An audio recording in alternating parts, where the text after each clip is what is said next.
Welcome all of you in online teaching learning process. We have started unit number 3, metals, semiconductors and superconductors, and in our last video we have seen details about the semiconductors and types of semiconductors, and in this video we will see details about the superconductors, specifically ceramic superconductor, their preparation and structure of mixed oxide YBA2CU3O7- as a ceramic superconductor. So superconductors, first we will see discovery of superconductor, that is superconductivity was discovered on 8 April 1911 by H. Kamerlingh Onnes, who was studying the resistance of solid mercury at cryogenic temperature using the recently discovered liquid helium as a refrigerant. So at the temperature of 4.2 Kelvin, he observed that the resistance abruptly disappeared. In subsequent decades, superconductivity was found in several other materials. So H. Kamerlingh once discovered the concept of superconductivity while experimenting about the superconducting power of mercury at low temperature. And what is superconductivity? So superconductivity is a phenomenon observed in several metals and ceramic materials when cooled to temperature ranging from near about 0 Kelvin means minus 273 degree Celsius to liquid nitrogen temperature, that is 77 Kelvin, that is minus 196 degree Celsius, that is at very low temperature. Their electrical resistance drops with a jump down to 0. In case of when metal acts as superconductor, their resistance is very low or almost 0. So the temperature at which electrical resistance is 0 is called the critical temperature, which is represented as Tc.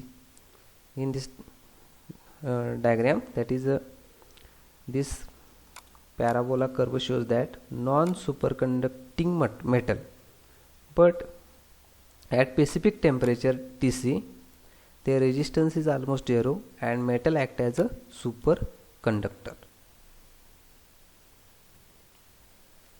What is a superconductor? Superconductors have two outstanding features, that is first one, zero electrical resistivity.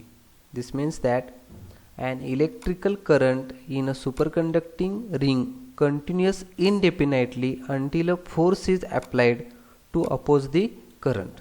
So it has zero electrical resistance. Then second most important property of superconductor, it shows Meissner effect. What is Meissner effect? That is magnetic field inside a bulk sample is 0. Magnetic field generated is almost 0. When a magnetic field is applied, then current flows in the outer skin of the material, leading to an induced magnetic field that exactly opposes the applied field, and the material is strongly diamagnetic as a result. That is, superconducting materials are strongly diamagnetic in nature. So in the Meissner effect experiment, a magnet floats above the surface of the superconductor. In next diagram we will see some videos.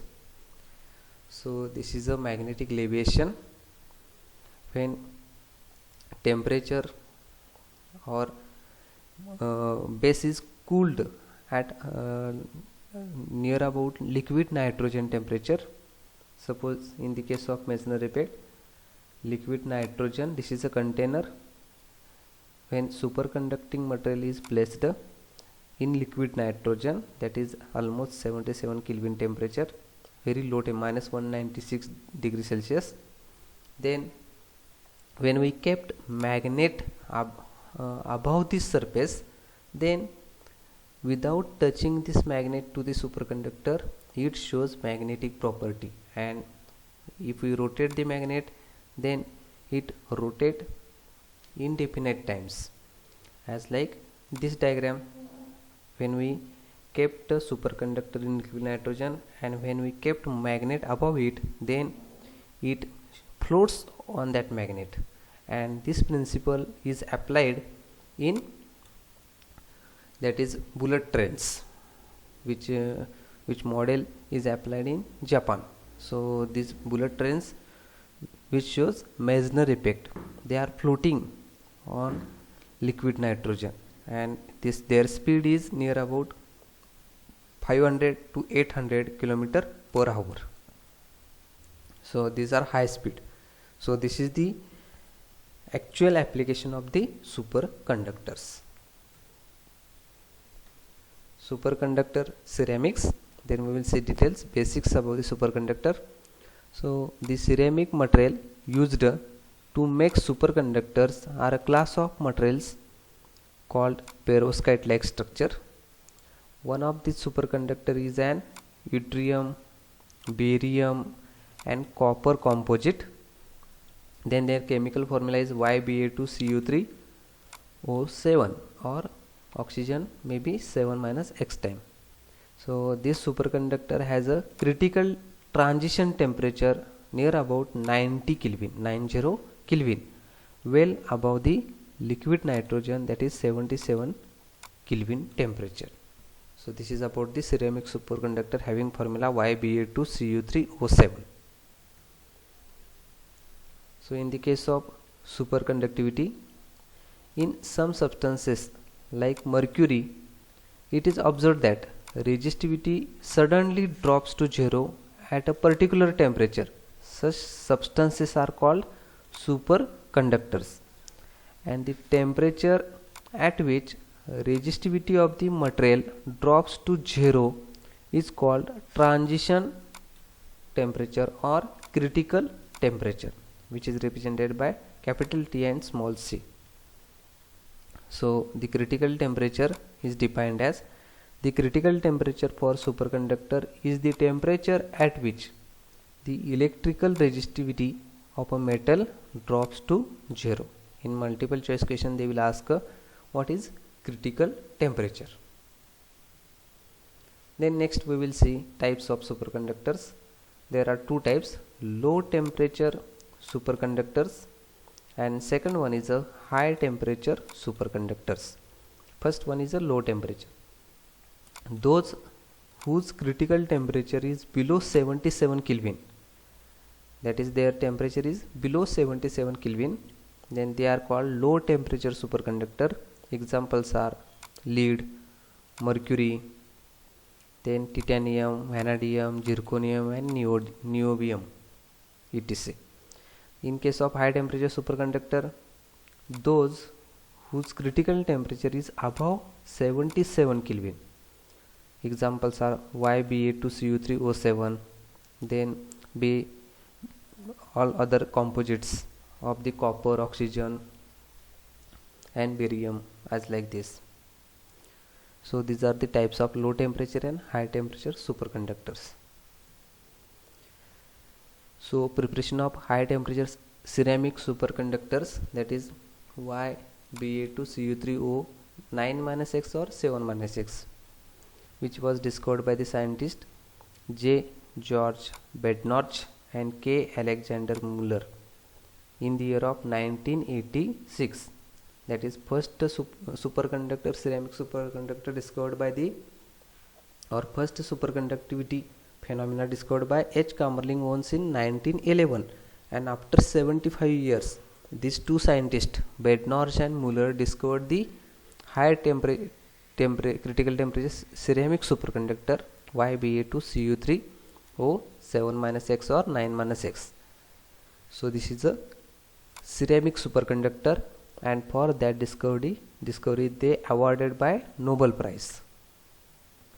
So superconductivity timeline: first superconductor or superconductivity phenomena discovered by H. Kamerlingh Onnes in the metal mercury, at critical temperature 4.2 Kelvin. Then in 1958, Bardeen, Cooper and Skripal developed a BCS theory about the superconductor, and in the year of 1986,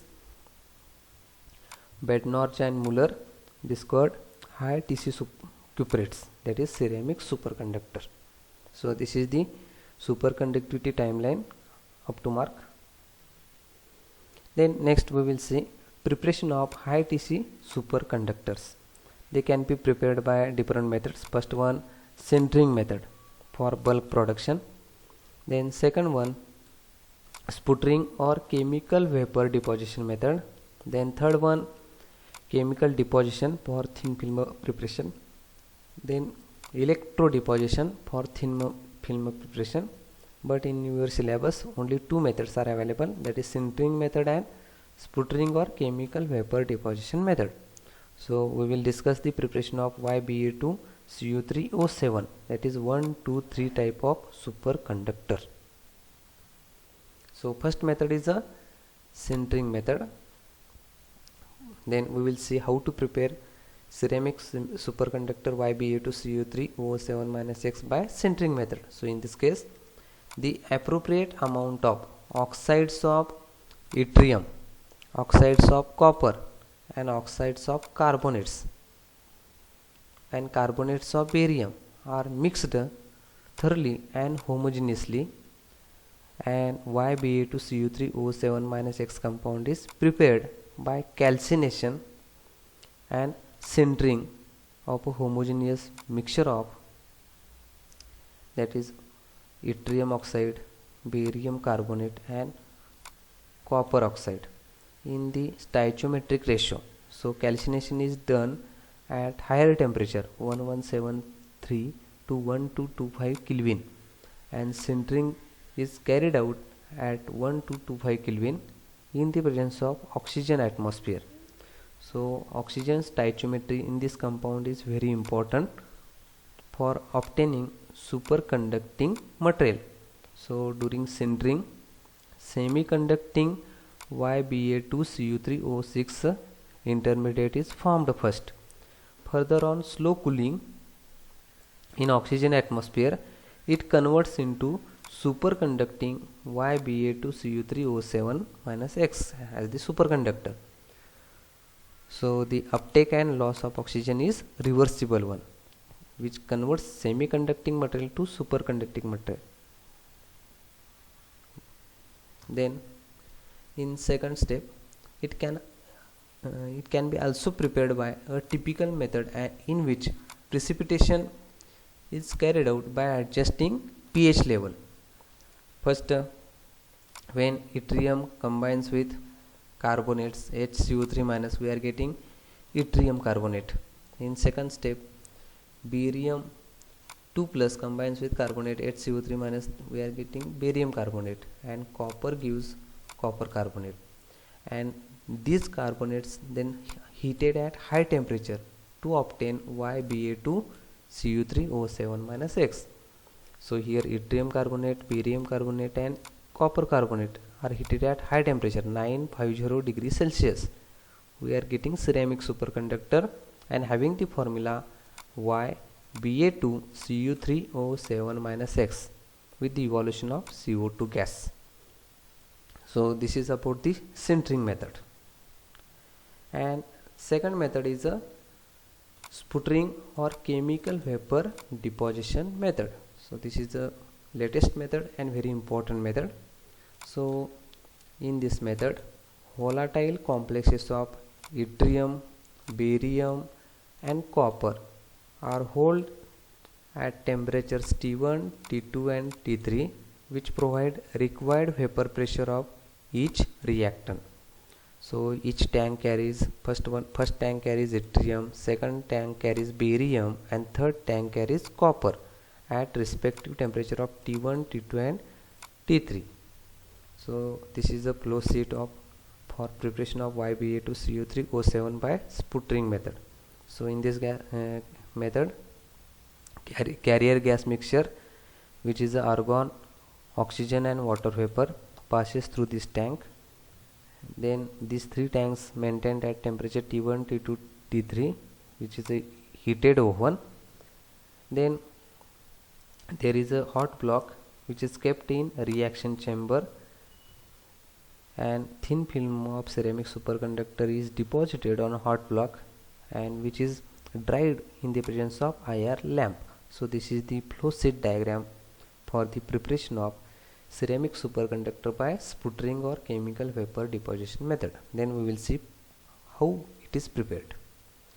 So the reactants are then transferred into the reaction chamber by a reactive carrier gas mixture of oxygen, water vapors and argon through traps as shown in the above figure. Then desired film of YbA2CO3O7 is deposited on the wedge shaped block which is heated at high temperature by an IR lamp.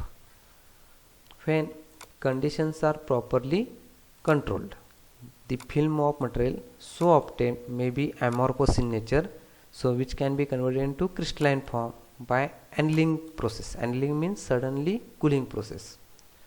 So for material research, to obtain thin film of superconductors, chemical deposition or electrodeposition methods are widely used. So this is about the two methods, that is first one sintering method and second one sputtering or chemical vapor deposition method. So thank you all of you for listening this video.